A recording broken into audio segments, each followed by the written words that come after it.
नमस्कार, आप सभी का स्वागत है जनता टीवी पर। मैं हूं आपके साथ दुर्गा शर्मा। रुक करेंगे उत्तराखंड की तमाम अहम खबरों की ओर। मुख्यमंत्री श्री पुष्कर सिंह धामी ने डामकोठी हरिद्वार में अखाड़ा परिषद के एक प्रतिनिधि मंडल से शिष्टाचार भेंट की। इस अवसर पर अखाड़ा परिषद की ओर से हाल ही में उत्तराखंड में आई प्राकृतिक आपदा से प्रभावित क्षेत्रों के पुनर्निर्माण के लिए मुख्यमंत्री राहत कोष में 34 लाख की सहयोग राशि प्रदान की गई है। इतना ही नहीं, परिषद ने एक आपदा प्रभावित गांव को गोद लेने का भी संकल्प लिया, जिसे मुख्यमंत्री ने सेवा और संवेदना का अनुकरणीय उदाहरण कहा।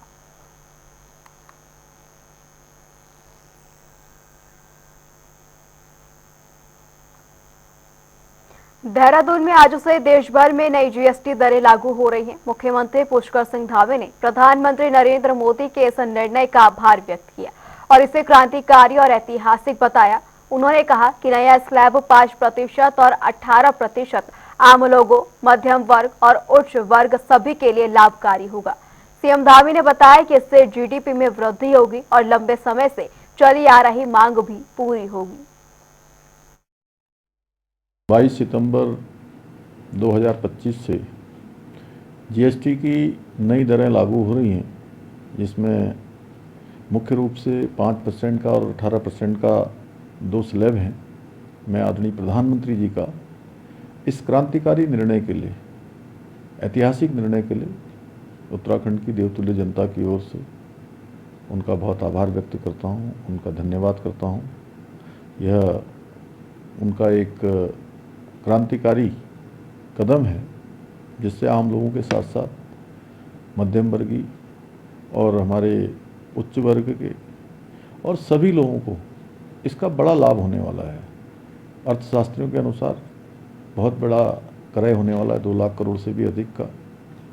निश्चित रूप से इसके लागू होने के बाद हर क्षेत्र में चाहे जीडीपी बढ़ने की भी संभावना है, जीडीपी भी बढ़ेगी, जीएसडीपी में भी वृद्धि होगी। उत्तराखंड अधीनस्थ सेवा चयन आयोग यानी कि यूकेएसएससी की स्नातक भर्ती परीक्षा की साख पर सवाल उठ रहे हैं। बेरोजगार संघ के आरोप यहाँ पर सामने आए हैं कि रविवार को आयोजित परीक्षा में पेपर की गोपनीयता भंग की गई। संघ का दावा है कि परीक्षा शुरू होने के सिर्फ 35 मिनट में उसे पूरा करके वापस पहुंचाया गया। वहीं इस पर संघ के अध्यक्ष राम कंडवाल ने कहा कि यह आयोगों की कार्यप्रणाली पर एक गंभीर सवाल है। सारी स्थिति कुछ हरिद्वार के सेंटर्स हैं जिनकी सूचना हमने पूर्व में भी दे दी थी आयोग के अध्यक्ष जीएस मर्तोलिया जी को, और कल हम एसटीएफ से मिले थे, तब भी हमने बातें रखी थी कि भाई आप इस तरीके की सक्रियता बढ़ा दीजिए। और उनका कहना है कि हमारे तो 51 ऑब्जर्वर फील्ड में काम कर रहे हैं और इस तरीके से पेपर बाहर आ रहे हैं परीक्षा हॉल से। परीक्षा के हॉल के अंदर फोटो खींची जा रही है एडमिट कार्ड की। वजह क्या है? आरोप नहीं है, ये सब कुछ जो है मीडिया के सामने हम रख चुके हैं। ये पेपर आज जो है स्नातक स्तर का पेपर आज हुआ था और ये 11 बजे से 1 बजे इस पेपर की टाइमिंग थी, लेकिन 11:35 पर ये पेपर बाहर आ जाता है।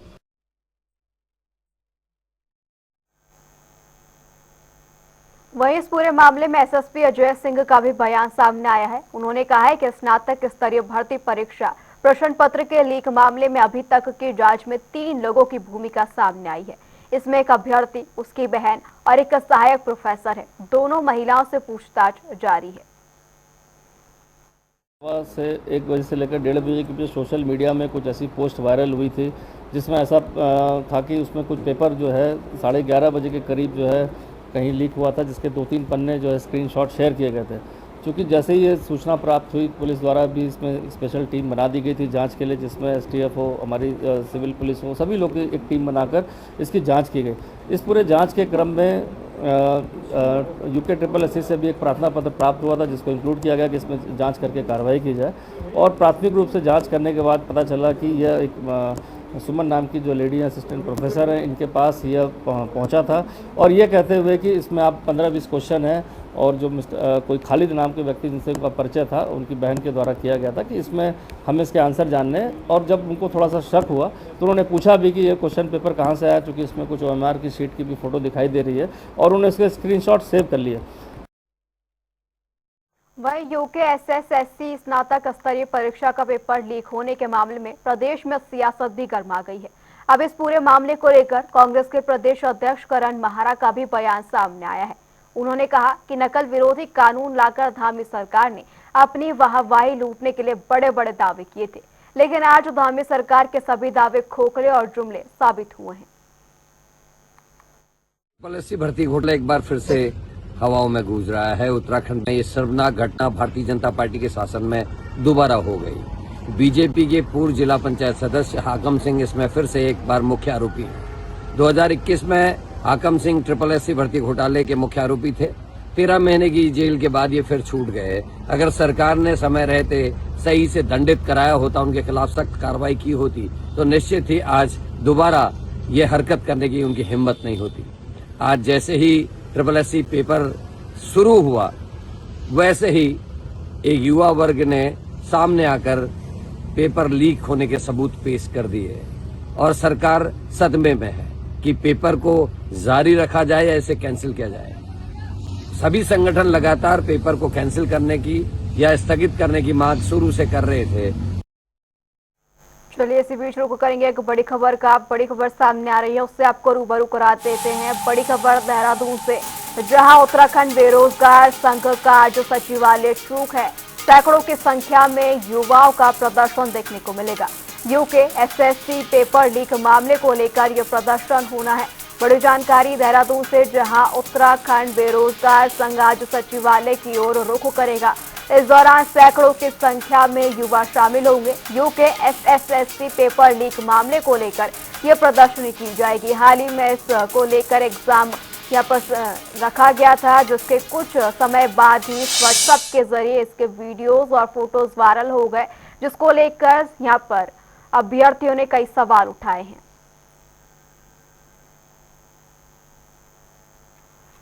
इसी खबर पर ज्यादा जानकारी के लिए देहरादून से हमारे संवाददाता अरुण सैनी जुड़ चुके हैं। अरुण, आज अभ्यर्थियों का यहाँ पर गुस्सा भी जाहिर है। जिस तरीके से व्हाट्सएप के फोटोज वायरल हुए, क्वेश्चन पेपर साफ तौर पर नजर आ रहा था, उसको लेकर अब अभ्यर्थियों का यहाँ पर प्रदर्शन देखने को मिल रहा है।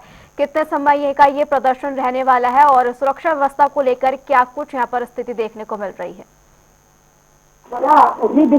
देखिए, जिस तरीके से बेरोजगार युवा एक बार फिर सड़कों पर उतरा है और एक बार फिर बेरोजगार युवा जो है प्रदर्शन करने का काम कर रहा है। इससे पहले 2021 में फोटो से प्रदर्शन देखे गए थे बेरोजगार युवाओं की तरफ से, तो लगातार जो है धरने पर युवा जो है वो बैठे भी रहते हैं। इसका कारण क्या है, वो कारण भी बताते हैं। जिस तरीके से बीते रविवार यानी कि कल जो है यूपी SSC ने जो है परीक्षा कराई, जिसमें वीपीडीओ के पदों पर जो है परीक्षा हुई और उस परीक्षा में पेपर लीक होने के आरोप जो है वो बेरोजगार संघ की तरफ से लगाए गए। इसलिए कहा गया कि 11 बजे जो है पेपर शुरू हुआ और 11:35 पर ही पेपर जो है वो एक सेट उसमें से बाहर आया, जो बेरोजगार संघ की तरफ से कहा गया। और जिसके बाद यूके SSSC के चेयरमैन और SSC देहरादून भी द्वारा कहा गया कि एक सेट नहीं 3 जो है पेज पेपर के बाहर आए हैं, तो इसे पेपर लीक की श्रेणी में नहीं रखा जाता। इसी को लेकर आज जो है बेरोजगार संघ और बेरोजगार युवा और स्वाभिमान मोर्चा संयुक्त रूप से सचिवालय कूच कर रहे हैं। और यहाँ पर इस वक्त हम जो है परेड ग्राउंड से गए, परेड ग्राउंड से सचिवालय कूच होना है। आपको तस्वीरें पीछे में दिखाऊंगा। यहाँ पर सैकड़ों की संख्या में बेरोजगार युवा पहुंचे हैं और अपने मामले को लेकर आज जो है सचिवालय कूच कर रहे हैं। और इनकी जो है उनके पास जिस तरीके से आरोप ये लगाया कि SSC का पेपर है वो लीक हुआ है, उसके लेकर जो है आज युवा कैंसर कर दिया है। और आज जो है यहाँ पर सैकड़ों की संख्या में युवा इकट्ठा हो रहे हैं और प्रदर्शन करने का काम कर रहे हैं। और हालांकि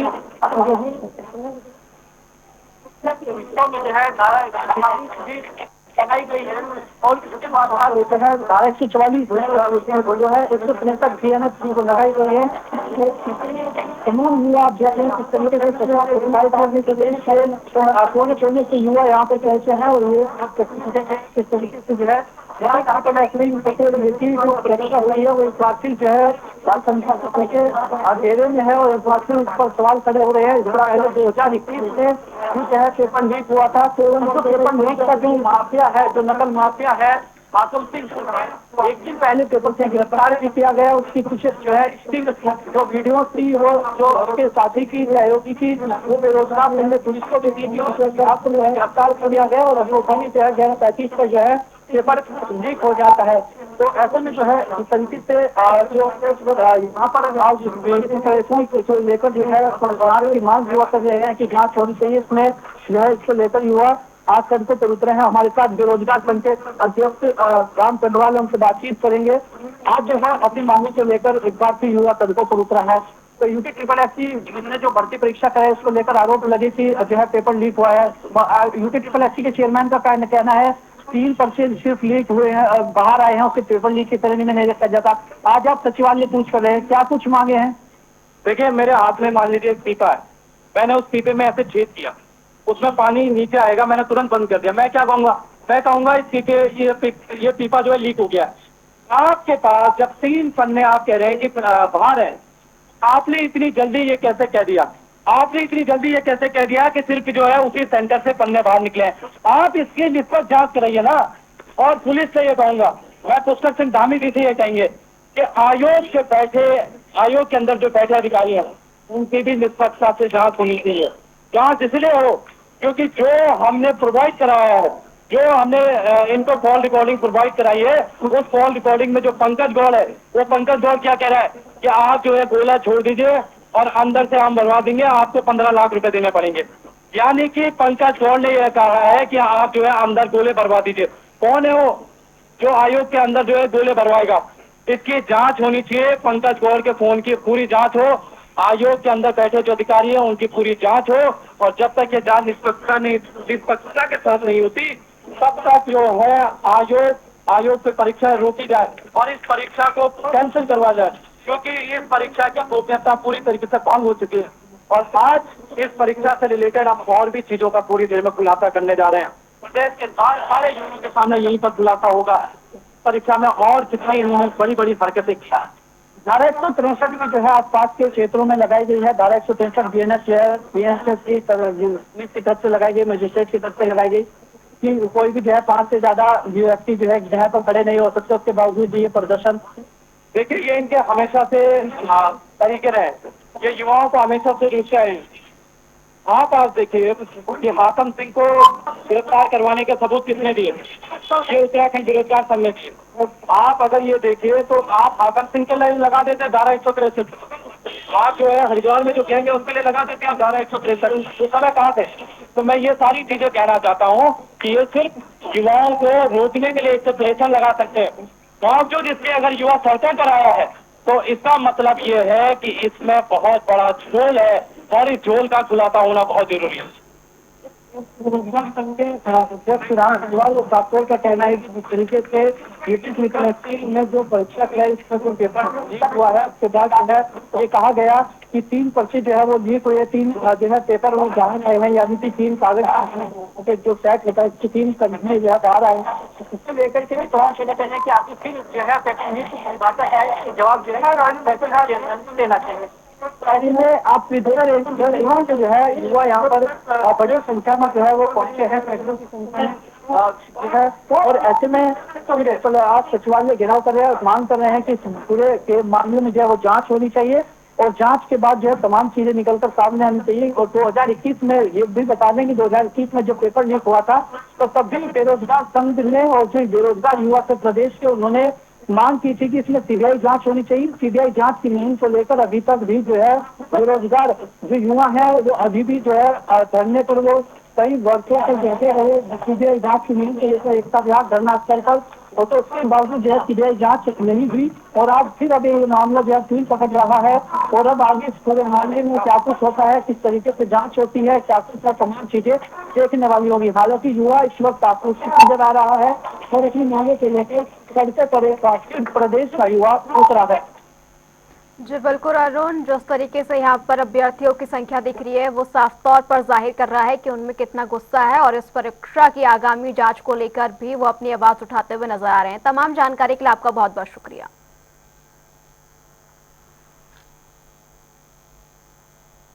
हरिद्वार के कनखल स्थित सती घाट पर पुण्यदायी सेवा समिति और देवोत्थान सेवा समिति ने 3000 से भी ज्यादा लावारिस मृतकों की अस्थियों को गंगा में प्रवाहित किया। इस धार्मिक अनुष्ठान के दौरान उनके मोक्ष की कामना की गई। बता दें कि पुण्यदायी सेवा समिति पिछले 25 सालों से दिल्ली और अन्य बड़े शहरों के शमशान घाटों से अस्थियां इकट्ठा कर हिंदू परंपरा के मुताबिक गंगा में विसर्जित करती आ रही है।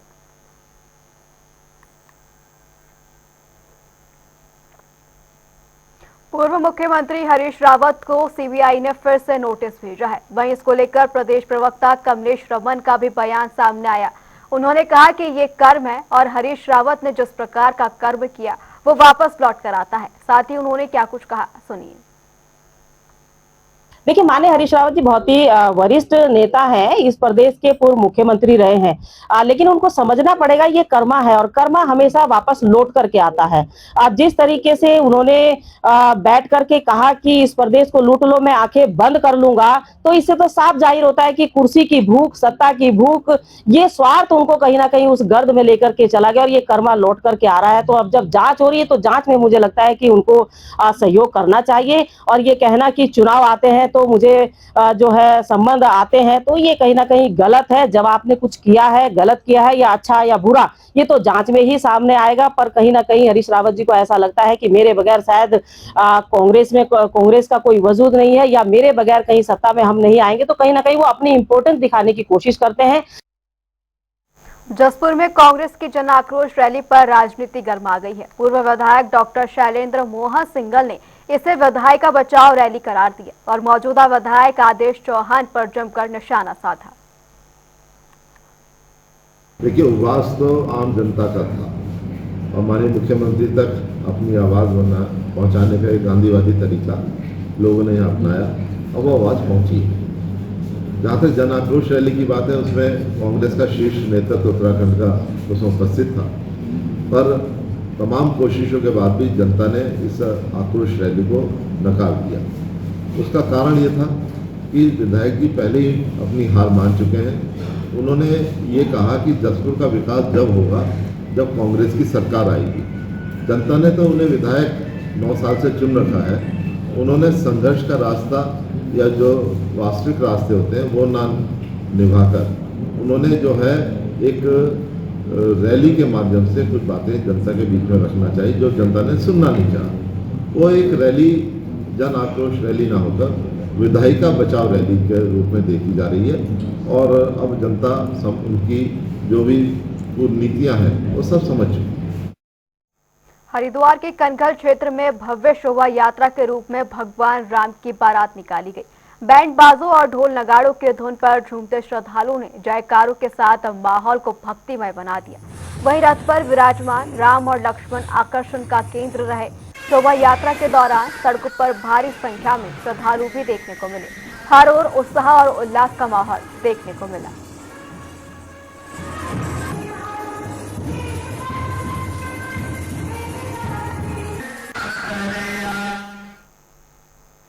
मसूरी देहरादून मार्ग एक बार फिर बंद हो गया है। कोठा गेट पर लगे भारी जाम में कई यात्री फंस गए। दरअसल गलोगी के पास मलबा हटाने वाली जेसीबी खराब होने से सड़क दोनों ओर से बंद हो गई है। वहीं प्रशासन और पुलिस ने मौके पर पहुंचकर जाम हटाने का प्रयास किया। बता दें कि करीब 3 से 4 घंटे तक मार्ग बंद रहने का यहां पर अनुमान जताया गया है, जिसके चलते पर्यटक, स्थानीय लोग और जरूरी सेवाओं के वाहन प्रभावित हुए हैं।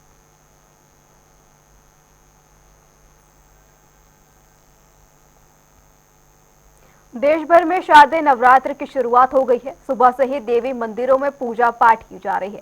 मंदिरों में श्रद्धालुओं का तांता लगा हुआ है। वहीं हरिद्वार के मनसा देवी मंदिर में सुबह से ही भक्तों का तांता देखने को मिला। सभी श्रद्धालु अपनी मनोकामनाओं के साथ मां शैलपुत्री की पूजा अर्चना कर रहे हैं। मां के दरबार में सभी भक्तों को पता है कि मां के दरबार में जाने से मां उनकी सभी समस्याओं का निराकरण करेगी, सबकी मनोकामना पूरी करेगी। तभी सभी भक्त लोग मां के दरबार में ज़्यादा से ज़्यादा उत्साहित होकर मां के दर्शन के लिए आते हैं और अपनी मनोकामनाओं को पूरी करते हैं। फल फूल मिठाइयों से मां की पूजा अर्चना करते हैं और मां की पूजा अर्चना करने के बाद दर्शन करके मां का पाठ करके मां के से प्रार्थना करके मां हमारी मनोकामना पूरी करें। माँ सबकी मनोकामना पूरी करती है और सब भक्त कृतार्थ होकर चले जाते हैं। आज से नवरात्रे शुरू हो रहे हैं तो बस मनसा देवी के दर्शन करने आए थे। तो बहुत पुराना मंदिर है और सारी मनोकामनाएं पूर्ण होती हैं, इसीलिए यहाँ पर दर्शन करने आए। अभी आज से चालू है नवरात्रे, तो दर्शन के लिए आए थे।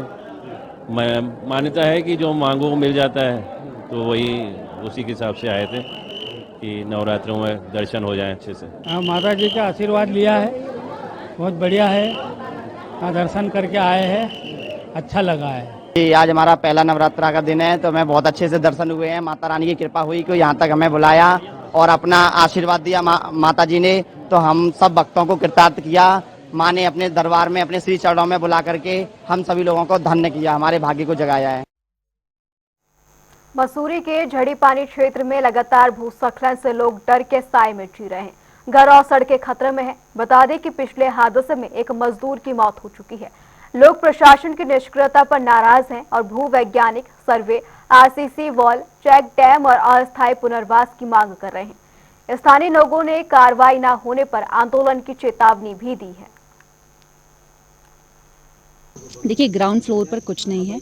हमारे यहाँ जो आपदा आई थी वो 15 की रात को आई थी, यानी कि आज हमारी को लगभग हमारी 21 तारीख हो चुकी है। इन 4-5 दिनों में कुछ नहीं हुआ है। सब लोग निरीक्षण जरूर कर रहे हैं, आ जरूर रहे हैं, परंतु ग्राउंड फ्लोर पर कुछ नहीं है। और दूसरी रही बात इसकी कि अगर भगवान न करे दोबारा ऐसी बारिश हो जाए, तो आप तब आकर के यहाँ पे कुछ करेंगे या हमारे हाथों में चेक थमा करके चले जाएंगे? बस बहुत डर है, बस रात दिन हम तो बैठे रहते, बस है कि अभी बारिश लगेगी तो बस हम तो रात, छोटे छोटे बच्चे हैं हमारे साथ हैं, बच्चों को भी अपना आप भी खतरा है, सबको खतरा है। घर तक में दरार आगे हमारी, बस हम ये चाह रहे हैं कि बस बढ़ रहा है ये ना, बस लगातार खुलते जा रही दरार, खुलते जा रही, बढ़ते जा रहा। हम ये चाह रहे हैं कि बस इसे कोई जल्दी कर दो। इतना लोग तब से आ ही रहे, सभी आ रहे, पर अब तक कुछ नहीं हुआ। और कुछ 1 मिनट में अभी क्या है, हम सारे चल जाएंगे, अभी फिर क्या करना।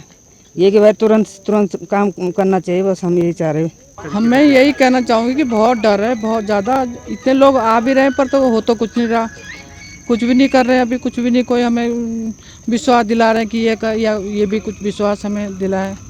और डर इतना है कि रात को बारिश हो तो तब भी डर है, दिन में अगर धूप हो तब भी डर है खिसकने का। बच्चे हैं छोटे छोटे हमारे, बहुत ज़्यादा दिक्कत में हम लोग। बिल्कुल पूरा एरिया दरक रहा है जी, सारा जा रहा है, सड़कें फट रही हैं। और क्या कहना क्या चाहेंगे, हम लोग तो यहाँ पर रह बड़ी मुश्किल से रहे, बहुत दिक्कतें आ रही हैं। आने को सब आ रहे हैं, अध्यक्ष भी आए हैं, मंत्री जी भी आए हैं, एसडीएम साहब भी आए हैं, पर ग्राउंड फ्लोर कोई काम तो ऐसा हो नहीं रहा, ना कुछ दिखाई दे रहा। आपदा प्रबंधन का कोई आदमी यहाँ पर अब तक आया नहीं है जी, ना ही कोई काम शुरू हुआ है। ये तब करेंगे जब कोई कैजुअली हो जाएगी या कोई हो जाएगी। कैजुअली तो हो ही चुकी है, खैर उसमें तो चलो पहले हुई, कोई वो नहीं है, पर अब तो कम से कम आके लोग कोई काम करें, कुछ देखें उससे। यहाँ पे आके परेशान आप लोग बहुत परेशान है, छोटे छोटे बच्चे हमारे, रात को बारिश, थोड़ी सी बारिश होती है तो हम लोग उठ के बैठ जाते हैं। भी लोग रहने सारे के सारे उस दिन से परेशान हैं। और इन सब की सबसे पहले प्राथमिकता ये है कि हमारे भवनों की, हमारे घरों की, जान माल की और हमारे रास्ते की सबसे पहले सुरक्षा की जाए। प्रशासन कोई भी उपाय अपनाए, पहले हमें ये आश्वासन मिल जाए, हमें दिखाई पड़े कि यहाँ पर कुछ सुरक्षा प्रबंध किए जा रहे हैं।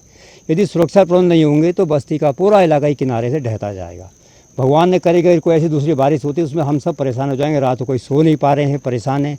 आए दिन लोग आ रहे हैं, प्रशासन भी आ रहा है देख, लेकिन सबसे बड़ी जो प्राथमिकता हमारी है भवनों की सुरक्षा, जान माल की सुरक्षा। और रास्ता जो हमारा डैमेज हो रखा है इसको सबसे पहले हमें एनी हाउ प्रथम दृष्टया से किसी तरह से बनाया जाए, इसे बनाया जाए। रुकेंगे एक छोटे से ब्रेक के लिए, लौटेंगे ब्रेक के उस पार तमाम अहम खबरों के साथ।